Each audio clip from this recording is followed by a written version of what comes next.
تین آیتیں سورہ احزاب کی یوں سمجھیے کہ نچوڑ ہے اس مسئلے میں. یا نساء النبی لستن کاحد من النساء، اے نبی کی بیویوں تم عام عورتوں کے مانند نہیں ہو. تو کیا وہ عورتیں نہیں تھیں؟ عورتیں تو تھیں. کیا ان کے احساسات عورتوں والے نہیں تھے؟ وہ تو تھے. کیا بات ہے، تم نبی کی بیویاں ہو، تمہیں اسوہ بننا ہے.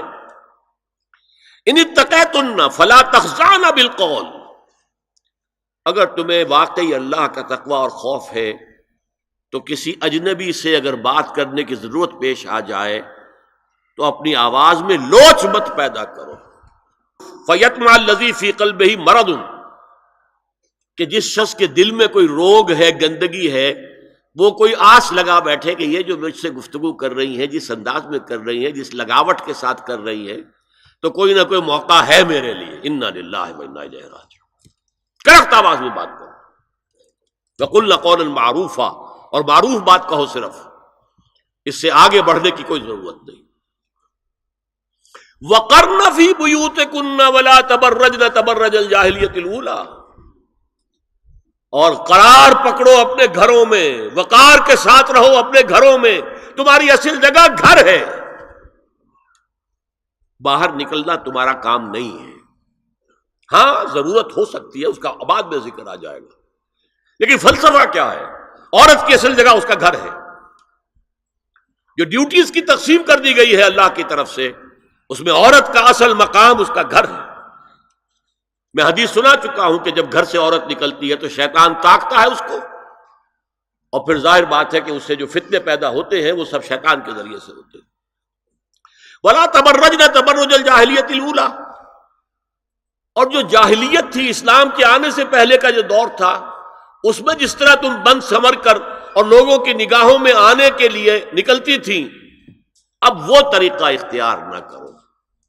دیکھیے یہ بھی ایک بڑا نفسیاتی نکتہ ہے. مرد کے اندر قوت ہے، وہ اپنی قوت کا ظہور چاہتا ہے. کبھی جی چاہتا ہے دیوار کو کندھا دے مارے، راستہ چلتے کسی کو لگا کندھا. قوت ظہور چاہتی ہے. عورت کے پاس سب سے بڑا سرمایہ اس کا نسوانی حسن ہے. جسمانی طاقت تو نہیں ہے نا، اس کے اندر ایک ارج ہے کہ اپنے آپ کو ظاہر کرے. اس کا نام تبرج. بروج کہتے تھے ان برجیوں کو کہ جو فصیلوں کے اوپر ہوتی تھی. اور ظاہر بات ہے دور سے مسافر آ رہا تو پہلے تو برجی نظر آتی تھی نا، تو نگاہوں میں آنا، نگاہوں میں کھپنا، یہ تبرج ہے. تو تم جس طرح پہلے بناؤ سنگھار کر کے نکلا کرتی تھی، اور تبرج الجاہلیہ اب وہ چھوڑ دو. وَأَقِمْنَ الصَّلَاةَ وَآتِينَ الزَّكَاةَ، اور نماز قائم رکھو، زکوٰۃ ادا کرو. وَأَطِعْنَ اللَّهَ وَرَسُولَهُ، اور اللہ اور اس کے رسول کی اطاعت پر کاربند رہو. اب آئے الفاظ جو اہم ترین ہیں. انما یرید اللہ لیذھب عنکم الرجس اہل البیت ویطہرکم تطہیرا.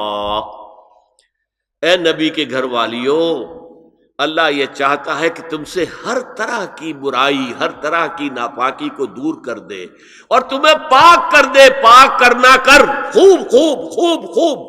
تطہیرا، یطہرکم تطہیرا. کیوں؟ تمہیں نمونہ بننا ہے، تمہیں اسوہ بننا ہے. یہ الفاظ اصل میں آئے ہیں قرآن مجید میں ازواج مطہرات کے بارے میں. سارا جملہ چل رہا ہے یا نساء النبی سے. ہمارے کچھ دوستوں نے اسو کہا ہے کہ اہل بیت سے مراد حضرت علی، حضرت فاطمہ، حضرات حسنین ہیں. وہ بھی حضور نے فرمایا. میں نے ایک ٹی وی مذاکرے کے اندر بھی جب کچھ حضرات یہ کہہ رہے تھے کہ اہل بیت تو اصل میں وہ ہیں، میں نے کہا نہیں، اصل میں بیویاں ہیں لیکن وہ بھی اہل بیت ہیں. حضور نے ایک چادر میں جب سمیٹا سب کو، تو یہ بھی اللہم ہؤلاء اہل بیت، یہ بھی میرے اہل بیت ہیں. سلمان منا اہل البیت، سلمان بھی ہمارے اہل بیت میں سے، جو جتنا قریب ہوا. لیکن قرآن میں یہ لفظ آتا ہے صرف بیویوں کے لیے، ازواج کے لیے. یا ایھا الذین آمنوا لا تدخلوا بیوت النبی حتی یؤذن لکم. اہل ایمان، نبی کے گھروں میں داخل نہ ہوا کرو جب تک کہ اذن نہ دیا جائے. اور اس کے بعد فرمایا وَإِذَا سَأَلْتُمُوهُنَّ مَتَاعًا فَاسْأَلُوهُنَّ مِنْ وَرَاءِ حِجَابٍ. اور دیکھو اگر نبی کی بیویوں سے کوئی چیز مانگنی ہو تو پردے کی اوٹ سے مانگو. یہ حجاب کا لفظ آیا ہے جس کو کہا جاتا ہے کہ حجاب کا تو حکم قرآن میں ہے ہی نہیں. پہلے وہاں کے گھر کھلے ہوتے تھے، دروازوں پر کوئی پردہ وردہ نہیں ہوتا تھا، اور گھر کوئی کنالوں کے اور ایکڑوں کے تو نہیں ہوتے تھے، چھوٹے چھوٹے گھر. لیکن یہاں پر فرما دیا گیا پردے اس کے بعد سے، جب سے یہ آیت اتری گھروں کے اوپر پردے ڈال دیے گئے. اب ظاہر بات ہے کہ اس میں چہرے کا پردہ ہی ہوا نا، چہرے کا پردہ ہے حجاب. اسی کو حضرت عائشہ نے آیت الحجاب قرار دیا ہے. اور پھر دیکھیے جو ریئلزم ہے، ریئلزم میں نے کہا تھا نا کہ اللہ نے بھی فرمایا کہ سب سے زیادہ محبت انسان میں عورت کی ہے. حب زین للناس حب الشہوات من النساء، اور پھر اس کے بعد لمبی فہرست. حضور نے فرمایا حبب الیہ النساء والطیب.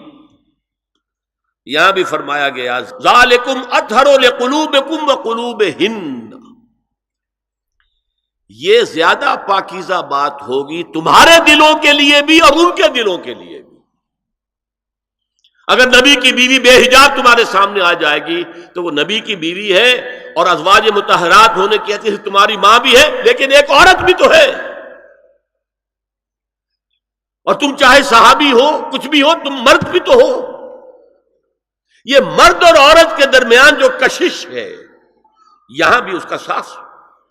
نبی کی بیویوں کو بھی یہ نہیں کہا کہ اس سے ماوراء ہے، معصوم تو کوئی نہیں نبی کے علاوہ. وہ تو اللہ کہہ رہا ہے ہم تمہیں پاک کر دینا چاہتے ہیں، پوری طرح پاک کر دینا چاہتے ہیں تاکہ تم تمام خواتین امت کے لیے اسوہ بن جاؤ.